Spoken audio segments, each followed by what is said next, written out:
I hate that bitch with all my heart. Sydney looked at me from the driver's seat, worry written all of her face. She's been my closest, bestest, most supportive friend since we were in kindergarten. Her mom was our teacher and that's how we became close. She knows all of my secrets, all of problems, all of my everything. And I know everything about her as well.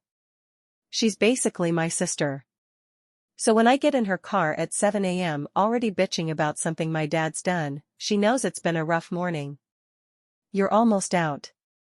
She pat my back. How about we get coffee on the way? A refreshing drink for the first day of school? I crossed my arms over my chest and stared at her.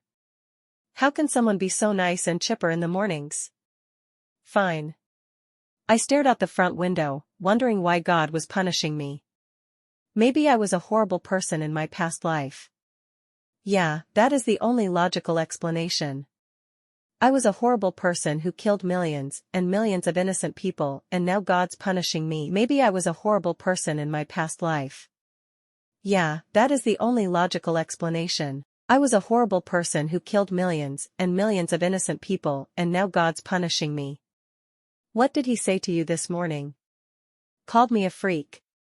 I mumbled, just loud enough for her to hear. Talking about the things that monstrous man says to me is never easy. It's never been easy to talk about. Okay. She pulled into the only parking space left at Franny's cafe. Then she looked at me, a stone-cold look on her face. What else? Because if it was just that, you wouldn't already be in a mood. I looked at my shoes. White Converse. I have 12 different pairs of Converse. They're my most favorite shoes. The white ones go really well with the Waterparks shirt I'm wearing. I love this band, so when Mr. Wyatt gave me tickets for my birthday, I was thrilled. Yoda and Sydney went with me. It was a night to remember. Natalie. She took my hands in her own. Please talk to me. I can't look at her when I say this. I'll cry. And I'll ruin my makeup. And then I'll cry because I ruined my makeup. As soon as I woke up, he was screaming. Telling me I was gonna be late and he needs me out of the house before he leaves because he doesn't trust me. I sighed and played with the bracelet on her wrist. We have matching ones. And an hour later, I'm dressed. Ready to go. And he's mad about my outfit because it's all black. I shook my head and looked at the Nike shorts I was wearing. It's not a bad outfit, you know? It's all black, yeah, but it's kinda good. I like it. She squeezed my hand. What happened next? He told me my mother would have disapproved of the outfit. That I'm such a disappointment to him and to her. I shook my head again, as if that would shake the tears away, and I snapped back and said he was being an asshole. I scoffed, big mistake. He said if he was being an asshole to me, I'd start thinking of ways to kill myself or start carving up my legs again. I am just glad he doesn't talk to Malachi like that. How can he when he sent him to a fucking boarding school? He was supposed to come back for his freshman year, but... Oh, Natalie. She pulled me into her arms across the middle section of her Jeep. She stroked my hair. My mom would be okay with you staying with us tonight if you want. She pulled away. I can't imagine his temper will be gone by the time you get home. Are you sure they'd be okay with that? I finally looked at her. She smiled. You already have a room there. I'm surprised you haven't moved in already. I pushed her shoulder playfully. That's because your brother has a big crush on me. Too bad you're gay. She shrugged. Too bad he's 14. I sighed as if it was a true tragedy. She pulled the keys out of the ignition and looked at me again. I'm sorry, your dad is such a dick. You know the things he said aren't true, and I know I don't have to remind you of that, but in case you were doubting yourself, she waited until I met her eyes. You are an amazing, wonderful, beautiful human being. Thank you, Sid. I could cry right now. She opened her door. Now, let's get coffee before the school rush gets in there. It took us 20 minutes to get our coffee and finally get to school. Yoda was mad we made him wait so long, was cheered up as soon as Sydney gave him her look and handed him the rest of her iced mocha latte. So, he leaned on his locker, which was right next to mine. which was right next to Sydney's. Because that's how we requested it for senior year. We all have Moreno again for homeroom? I nodded and took my extra folders out of my backpack, putting them on the lowest level of the full-sized locker. I have advanced writing after that. Sydney's smile brightened. With Welch? Of course. I looked at her. You have her too, I assume? Yes, for my first period. I smiled at her and put on my best British accent. Excellent. I do not have advanced writing, I have sports. I looked at my schedule in my backpack. Show me your schedules. They took a second to get them out of their lockers, because they obviously already memorized them like the nerds they are. Oh, okay. I nodded, looking at the 3 pieces of paper. Our only different classes are 1st and 7th. Sydney and I are in every single class together. Our last names are so close together, that's how it usually works out. Homeroom with Moreno for 15 minutes. Basically a class to chit-chat and finish any last-minute assignments first thing in the morning. And Mrs. Moreno is one of the best teachers here. She's in my top 3. Second place. She's also the writing teacher, so Sid and I just stay in there for first period. Then we have English with Mr. Jacobson. He's a dick. He teaches English 3 as well, so we had him last year.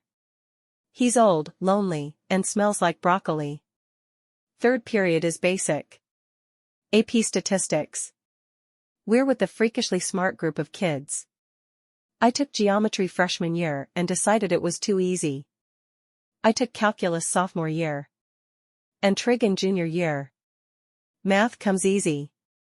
Fourth period is our study hall. We have off-campus passes so we can leave if we wanted. Which, we want to. Right after fourth period is our lunch. Which again, we can leave if we want to, but we have to be back 10 minutes before the bell or we'll be in trouble and get detention or something. I don't know, we usually eat lunch here with our other friends. Fifth is physics. I'm not science smart. I am good at every other subject except for science. Sydney is good at math and English. And Yoda is just a genius who knows the answer before the teacher. Sixth is governmental sciences with my favorite teacher, Mr. Whitaker. He's also my hockey coach. Nicest guy you will ever meet. Coach W, literally. Seventh period is when I have sports performance. It's in the weight room and all you do is work out for an hour. I love it because we blast music in there. And no one judges. It's a very supportive class. Hey Natalie. Oh God. I turned away from my friends and their papers. Mobius Tucker has been asking me out since 8th grade. Sure, he's dated plenty of girls. He's on the football team. I just don't understand his infatuation with me. Maybe because I always turn him down. He needs to get the hint already. We're gonna go grab a drink from the vending machine. Sydney smiled at him. In a polite, I don't want to see you get let down again kind of way. Then they walked away. Hi Mobius. It's the first day of school, you don't need help with your homework already, do you? He smiled his famous smile every other girl in this prison would drool over. Actually, I am here to speak to the hockey captain. As the football captain. Someone please cut off my ears. What's up? We were wondering if the girls' hockey team would let us use the rink just for today's practice. You can say no, but we thought it would be fun to skate instead of drills today. I looked behind him at the other football players. They're a group of idiotic buff guys that are going to get football scholarships to colleges no one cares about where they'll become drunk frat boys. Then they'll work for their father's construction companies who visit the school once a month to revisit their glory days.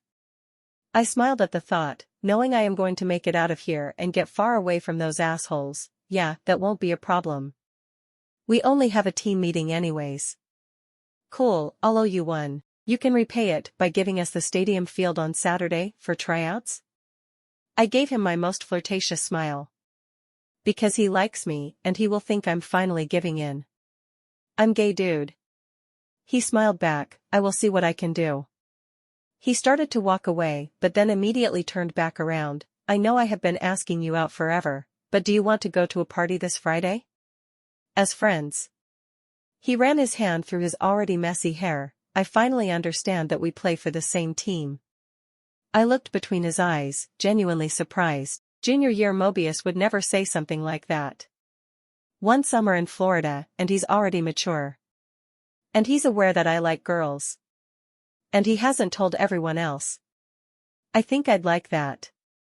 I nodded. After the football game? As friends?